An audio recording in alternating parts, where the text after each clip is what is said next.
Wow, welcome to my channel. Good to be here. I'm so excited and so happy about what I'm doing today. I had so much fun checking this out again, as usual.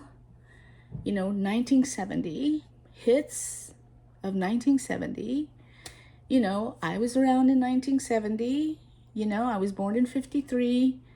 63, 73, so I was like 17 years old, and I would hear these songs. But as usual, when you hear a song, you're just like listening to the beat and the rhythms and maybe the voice of the person singing it, and maybe you like the melody, and you might notice some lyrics in the song, but you really just not really focusing that much on the lyrics. And and that's usually the case with almost all the songs that I used to listen to in that period. And today, now, these days, going back and really checking these songs out and the lyrics, well, it's kind of enlightening, it's kind of cool. And it's a lot of fun. So, with this one song that I'm doing today, which you probably already know because it's in the title, but anyway, it takes place in this district that's called Soho. Now, I really don't know anything about Soho, and so I looked it up. And it's in London. It's an area in London. It is located in the district of Westminster, in the city of Westminster, which is on the west end of London. Okay. And originally, if you look up Soho, London, on Wikipedia, you are going to get so much information about this place and the history of it. London is an old city, and the history goes way back, 1500s, and more, even more so. But it goes into a lot of detail of its history from the 1500s on, which I found really cool. But of course, I'm not going to do all of that here because that's not what this video is about. But it is interesting to note that Soho is in the west end of London, and it originally was a fashionable district of the aristocracy back in the 19th century. So I was, okay, so cool. So what else is going on with Soho? So I asked Google, and Google said that it's been home of the film industry since at least 1908. And this was when color film pioneer Charles Urban moved into the offices on Wardour Street. I hope I'm pronouncing that correctly, if I'm not completely destroying it. And so I really wanted to know what was going on in Soho in the 70s, because our song is specifically 1970 release. And so I found out through Google that in the 70s, all of the big film companies had offices here in this area. And it says that it was dirty, smelly, and noisy, but very exciting. So I thought, okay, that's kind of my vibe.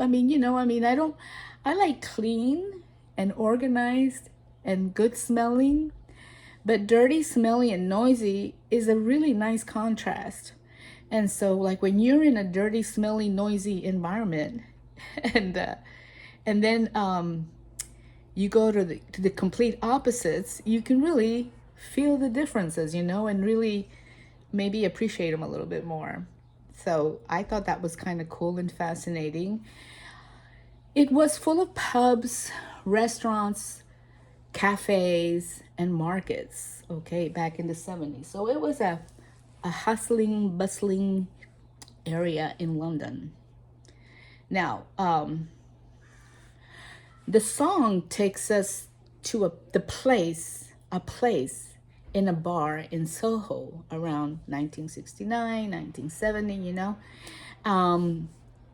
And obviously, I'm talking about our song of the week, Lola by the Kinks.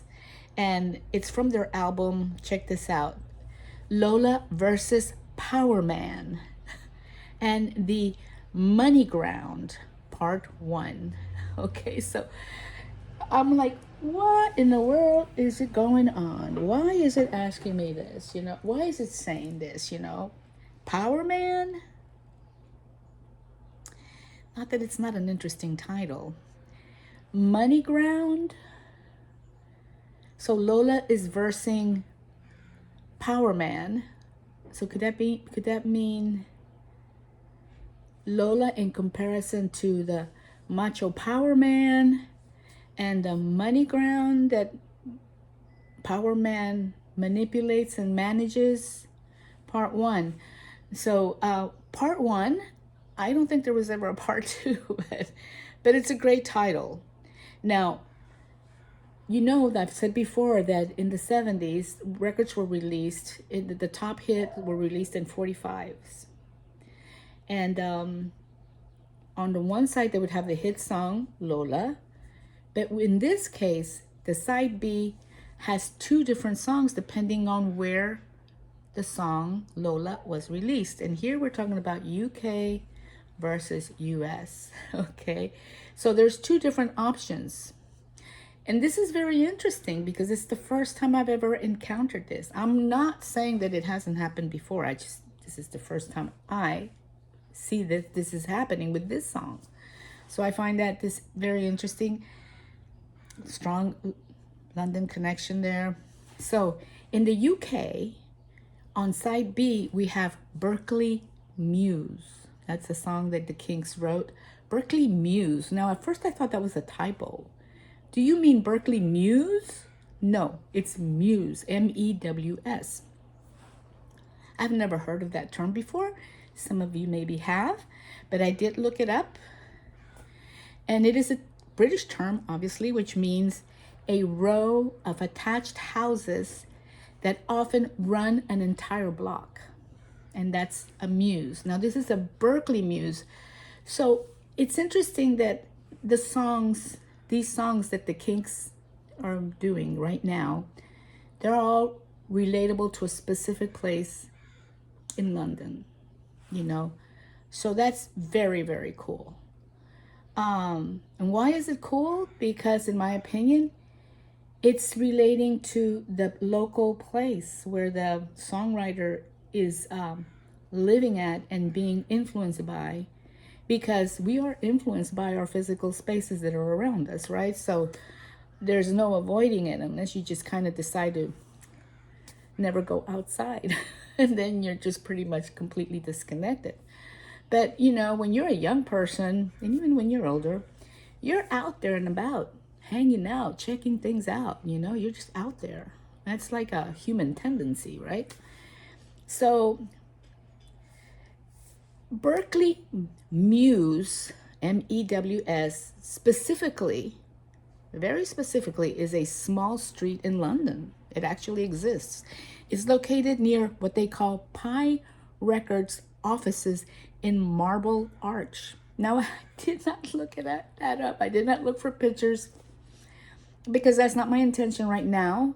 But I'm just giving you a little bit of the background information to prove the point of the importance of the local public space, And so that's where this Berkeley Muse is located. Okay, it's close to Pi Records offices in Marble Arch. The lyrics recount a drunken one-night stand in some bar in Boho. So I love that. So that's Berkeley Muse, the side B, and the UK release of Lola. Now the US release of Lola, on the opposite side, it has a song called Mindless Child of Motherhood. Mindless Child of Motherhood. That's such a great title. I've never heard any of these two songs. I'm not really talking about these two songs. I will be including them on the playlist, obviously. that I just find this title really interesting. The Mindless Child of Motherhood. It almost seems like a child being born without a father. And so the child is mindless. And the mother has to deal with that reality. That's what I'm thinking. That's just my take from my own experience. I mean, that's just where I'm at with it. But I don't know because I haven't heard the lyrics. I'm just kind of thinking maybe. So that's what's on the side B of the US release of Lola on the 45 record. And like I say, I'm definitely going to be putting those on a playlist because I want to listen to them too. Now, but for now, let's talk about our star song, Lola. So it was released in June, actually specifically June 12, 1970, according to Wikipedia. And it is recorded in Morgan Studios in Willesden, London. These names, Willesden, in London, in the months of April and May of 1970. Now, to go a little bit further, apparently they went back and did several recordings of this song because there were some issues with some of the lyrics, some of the words in the song that were controversial. We're talking 1970. So the band went back to London and re-recorded things, especially the singer, I forgot his name, would go back and recorded like 2 or 3 times over, because in the US one phrase was not allowed, in the UK this other word was not allowed, so he had to kind of juggle that. But he really wanted a hit, so he went through the trouble of doing that. So this is in 1970. So Lola is number 52 in the Billboard's year-in Hot 100 singles of 1970. So we're looking at number 52, Lola by the Kinks. And what a song, man. So it's so much fun and it's very cool and it's just brilliant, actually. So this song crosses several genres and they make sense. They're obviously rock, but then there's like the folk rock. And the folk rock, it's almost like going to that local space of influence, which makes it folk. I think just making that relation of the space of being in boho, the area of boho.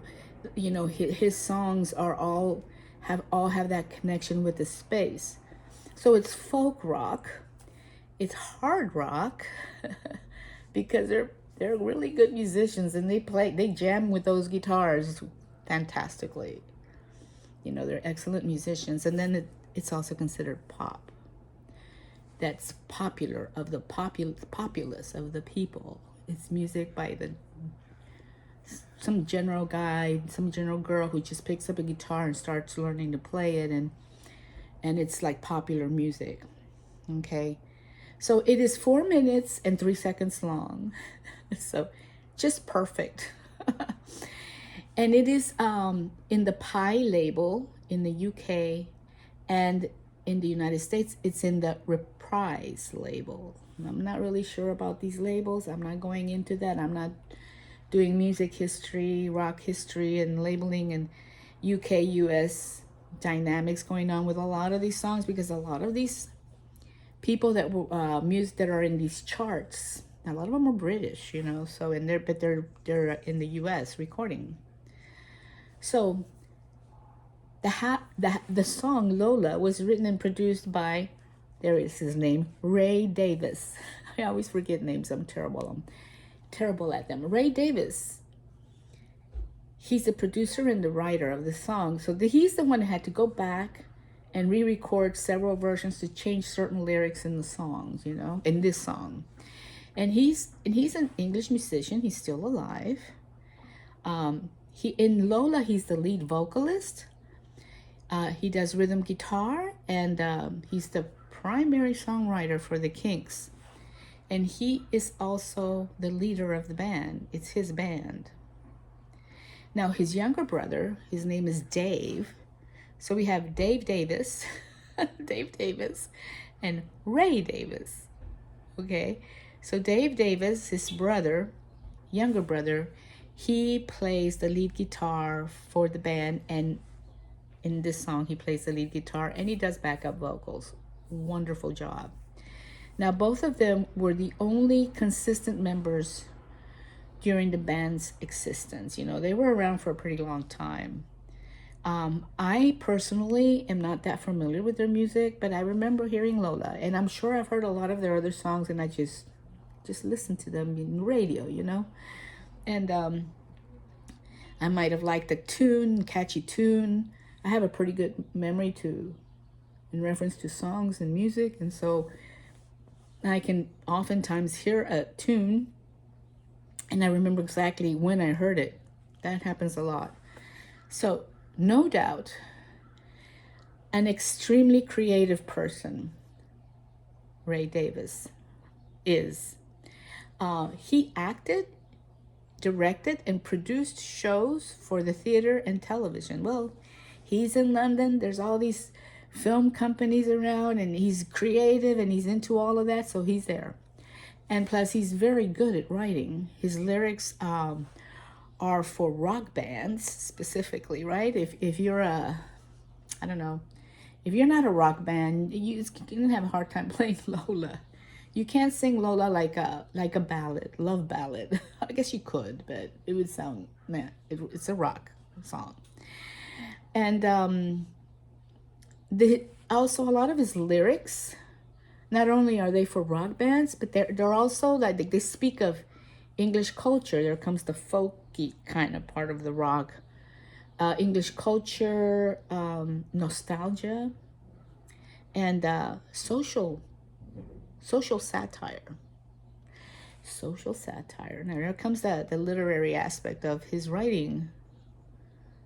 So satire, I'm sure a lot of you guys don't know what satire is. I, who am a literature major, sometimes get confused about satire too. So I thought, okay, so let's just talk a little bit about what it means.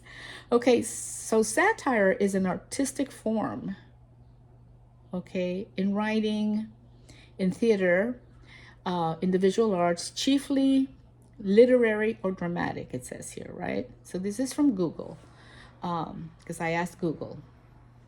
Now, with satire, a human or an individual,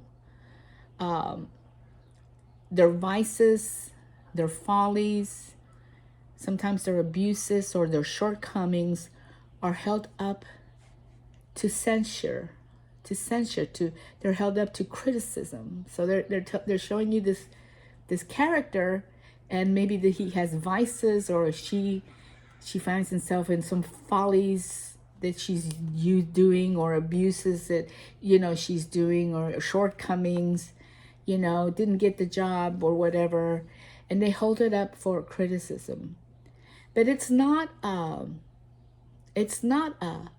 criticism in a negative way. It kind of becomes like, because it's theater, it comes more like a comical kind of thing, like a ridicule. All you have to do is listen to some of these late night talk guys, they do this stuff all the time. And so it's like a mockery, mocking somebody, making fun of them, looking at, showing how ridiculous they are, how like maybe they're overreacting, whatever, taking stuff too seriously, that kind of thing. So that's satire. So, in terms of what they're saying about Ray Davis, and his style of writing. He writes about English culture, nostalgia, and social satire. So I would say that Lola maybe falls into the social satire, but really the ridiculous one, the one being characterized and judged as ridiculous, and kind of you know, is the voice of the person who's telling the story, which is Ray Davis. and and then there's like this burlesque, very theatrical burlesque side of it, you know, with Lola. And it's all full of irony and sarcasm, parody. All of these are literary terms. You can look them up to find out more about them. But that is the dynamics of what's going on with this song. Let's see.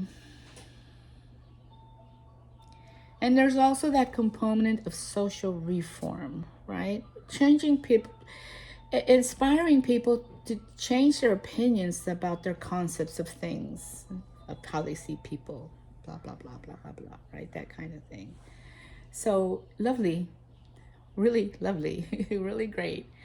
So in the song Lola, John Dalton plays the bass. Mike Avery plays drums. John Groslin plays the piano. And then Ray does the guitar and vocals. And his brother, David, he does also backup vocals and guitar, lead guitar. So there's 5 guys, musicians, in this recording. Okay? Now, the guitar opening on the song, which is really great, you're just gonna have to listen to it. You know, all I'm saying is that he manages, Ray Davis manages to, he was really concerned about his song being a hit. He wanted to write a hit song. And so he understood, because he had so much theater background, I think, and musical background probably. He understood how, like, in the writing of the song and in developing the theme of the song, he really needed to have a really good introduction, a solid entrance, you know? It's like when you go visit a house or a castle and you are outside and you know, the architect wants you to really be impressed by the entrance of this space, right? Or any public space, or like a public building, a library or a museum, you know. That's what makes architecture so fascinating. Well, the same thing here. He is trying, which I think is brilliant, because he's really thinking and he's really focusing, and he goes back and re-records just to maintain the dignity of the song and what he's trying to communicate, which I think is great. So the introduction, the opening of this song, is the result of what he did with his guitars. He combined his Martin guitar, and then he took a vintage dobro resonator guitar. Okay, that's what they call it. Dobro resonator guitar. And he blends the sounds of these 2 guitars. And now remember, Ray Davis is not only the writer, but he's also the producer of this song. So he's in total control of his artistic project, which is Lola song. And so it really, you know, the sound, the introduction is just like incredible and very unique. A very unique guitar sound in the beginning of a song, period. And that's one of the things that makes this song great. It's number 52, but it's good. Now Ray Davis is inducted into the Rock and Roll Hall of Fame as a member of the Kinks in 1990. After the breaking up of the Kinks in 1996, he eventually embarked on his own solo career, which I'm not going to go into that. You can research that on your own if you'd like, and do a video on it if you'd like. I'm sure there's a lot of interesting things to be said. Now, I wanted to kind of get an idea of what input he had about his song. And so I found this in Wikipedia. I found this quote where Ray Davis says, "It was a real experience in a club," talking about the song, right? "It was a real experience in a club. I was asked to dance by somebody who was a fabulous looking woman. I said, no, thank you." And she went in a cab with my manager straight afterwards. It's based on a personal experience, but not every word. Okay, so, well, okay, that's cool. It doesn't have to be all exactly the way it happened. Now, it's written in April of 1970. And Lola was cited by Ray Davis as the first song he wrote following a break he took to act in the 1970 Play for Today film, The Long Distance Piano Player. And he said that he had initially struggled with writing an opening to the song that would sell the song. He felt that he felt that the beginning was crucial. It's what people are going to remember. But the rest of the song came naturally, he says. So in other words, the song came naturally, but he did the introduction, the beginning, he really wanted to work on it, because initially, from what I recall, it just broke into the lyrics. And so he worked really hard to get that introduction with the guitars, which you will probably have already listened to. So and it'll be on the playlist that I'm going to be putting here for you guys. So, which has, you're going to love that playlist if you're into this. So he noted that he knew the song would be successful when he heard his 1-year-old daughter. Okay, this is really good. I remember this. So he knew that his song would be successful when he heard his 1-year-old daughter singing the song, stating, quotes, "She was crawling around singing la la la la Lola, la la la la Lola, la la la Lola." And I thought, if she can join in and sing, Kinks fans can do it too. So I thought that was a really cool, just something to share, that stuff that he said. Now, there were a lot of he got so many positive reviews. For example, one review says, writing a contemporary review in Cream, and this is from Wikipedia.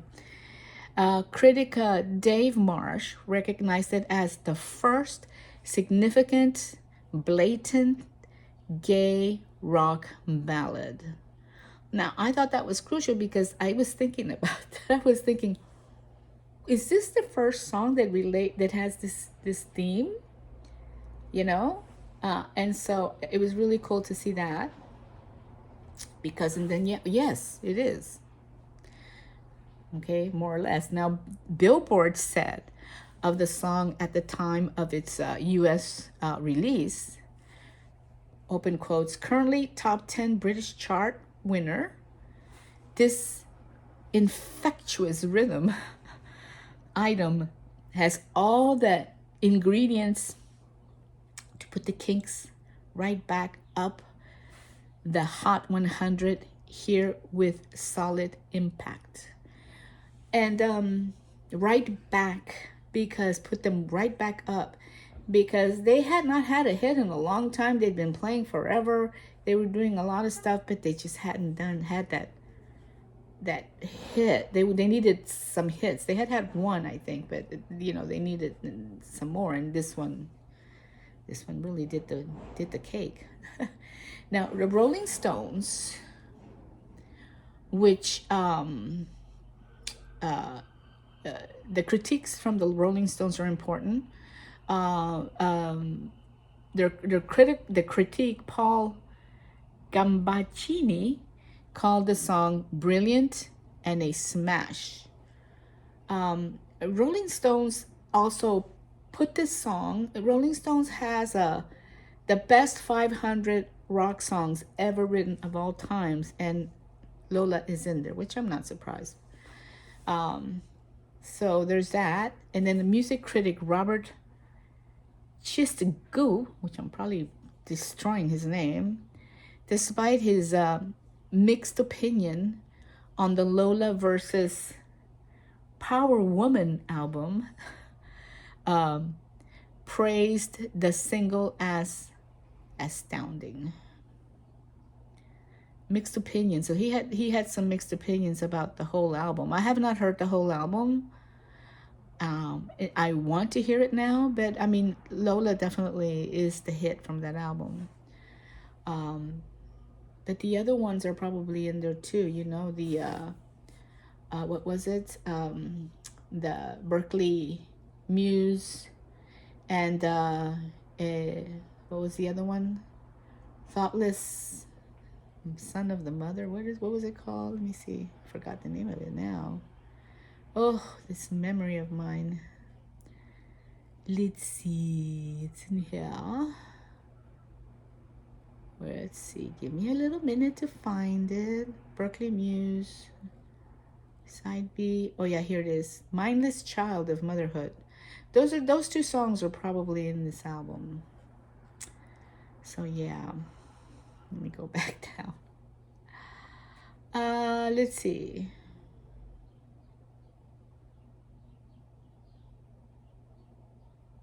Okay, so those are a lot of the reviews. Let's see if there's another one that I want to share with you guys. Oh, here's another one. Stephen Thomas, early wine, Earl Wine of All Music.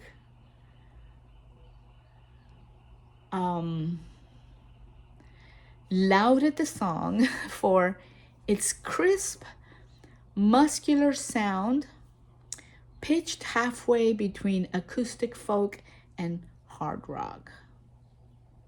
Yeah, it's got some acoustic folk for sure. Acoustic folk means, I think it means that the acoustic guitar is being used, because usually rock is all electric, but sometimes you can put in an acoustic guitar to create a certain, vibe. So yeah, and yeah, it works. And then Ultimate Classic Rock ranked Lola as the Kinks' third best song, saying the great guitar riff that feeds the song is one of Dave's, who's his younger brother, Ray's younger brother, who's playing the lead, all-time greatest. Okay. These guys were very good musicians. No doubt about it. Okay. So, having said all of that, let's go into the lyrics, right? Yeah. So let's do the lyrics. See what you guys think. So it starts with, I met her in a club down in Old Soho where you drink champagne and it tastes like Coca-Cola. C-O-L-A, cola. So the champagne tastes like Coca-Cola. Well, Old Soho back in the 70s, it's dirty, smelly, noisy, but very interesting, right? So you can just imagine that there's like cheap bars and it's probably cheap champagne. And then he says, she walked up to me and she asked me to dance. I asked her her name, and in a dark brown voice, she said, Lola, Lola, Lola, Lola, Lola. Okay, there's such a play here with the words that makes this song skippy and fun, and you want to smile when you hear it. You know, it's so much fun, and it's like really fun to sing along. So then, and then he says, "Well, I'm not the world's most physical guy, but when she squeezed me tight, she nearly broke my spine. Oh, my Lola, Lola, Lola." Well, I'm not dumb, but I can't understand why she walks like a woman and talks like a man. Oh, my Lola. Lola, Lola. Lola, Lola. Well, we drank champagne and danced all night under electric candlelight. She picked me up and sat me on her knee. She said, "Little boy, won't you come home with me?" It's so cute. And it says, "Well, I'm not the world's most passionate guy, but when I looked in her eyes, well, I almost fell for my Lola. Lola, Lola, Lola, Lola, Lola, Lola, Lola." I pushed her away. I walked to the door. I fell to the floor. I got down on my knees. Well, I looked at her and she at me. Well, that's the way that I want it to stay.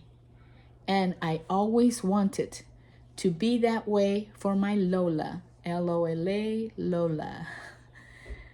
So then, and then like here comes the heavy, slowly he's building up and you already kind of have an idea what's going on, but you're not really quite sure. I mean, is he really talking about what I think he's talking about or what's going on, right? But this clarifies the whole thing and it's so much fun. It says girls will be boys and boys will be girls. It's a mixed up, muddled world. It's a mixed up, muddled up. Okay, let me read that again. Girls will be boys and boys will be girls. It's a mixed up, muddled up, shook up world, except for Lola. Lola, Lola. That's a punchline right there. The speaker is honoring Lola, giving Lola her, like, she's like Lola is the cuerda one, the cuerda, the string one. She's got the right tune. She's the tuned one. She's the in-tuned one, right? Everybody else is fucked up. Nobody knows what the hell they're doing. Well, that's kind of that kind of idea, And then it says, well, I'd left home just a week before, and I'd never ever kissed a woman before. But Lola smiled, took me by the hand. She said, "Little boy, gonna make you a man." Well, I'm not the world's most masculine man, but I know what I am. And I'm glad I'm a man. And so is Lola. Lola, Lola. Lola, Lola. Lola, Lola. Lola, Lola. And it goes on. Lola, dee dee dee dee dee dee dee. Okay, and then it's over. Now, wow. What can I say? How do I feel about the song? I think it was like, for its time, it was a boom. It was like, boom, this is what's going on, right? And plus, in Houston, there were gay bars and transvestite bars in Houston in those days, I mean, with my friends in high school, we managed to somehow sneak into some of the, I remember going to a transvestite bar in Houston, and it was just lovely. The energy around there was just really nice. And there were a lot of men. It's just men everywhere, and a lot of men dressed as women, and it was beautiful because, boy, these women were beautiful.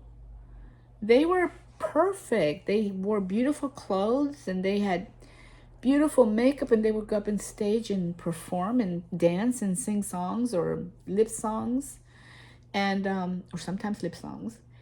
And it was very cool. Now, I went there with my friends. It's not something that I would do by myself. I never really was a go by myself kind of bar girl, you know. Usually it was when I would go with friends. And I didn't do it very often, but I felt really fortunate to have the opportunity to go and see that in person. It was very cool. And it was a lot of fun. The gay bars were not as fun, and the lesbian bars weren't as fun either. I went with I had a friend, a school friend, who eventually she was a lesbian, and I went with her and her friends to a lesbian bar, and it was okay, but it wasn't as fun. It wasn't as interesting. It wasn't, you know, the transvestite bar. It was like performative. It was like theater in the live, you know. It's living theater.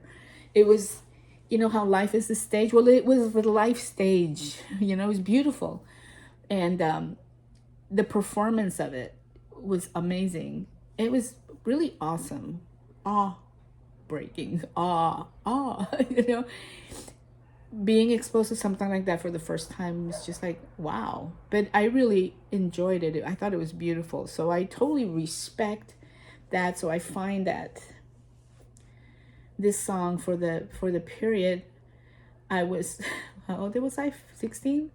I you know, I hadn't been to a bar like that yet. I didn't go to that bar till later, like maybe a couple of years later. But the Lola part was really great, and and you know, you remember like the Lolita, the literary Lolita, and that one's really completely different, and it's like really kind of sad. But this Lola is a celebration of difference, a celebration of being who you want to be, and being allowed to express who you want to be, so long as you're not hurting anybody, right? In the other Lola, she is being hurt, but in this Lola, she is just somebody who's artistic and just expressing their true self. It's so cool. So anyway, I hope you like this video. I have I will be posting a playlist of these songs and more, because there's been a lot of performances of this song, not only by the Kinks but by other musicians that I thought were really cool. So I went ahead and I want to include those in the link in this playlist, and for your enjoyment, just like I have enjoyed them so much. Okay, guys, so I hope you enjoyed this take. Thank you for visiting. Peace and love and understanding. See you next time. Bye.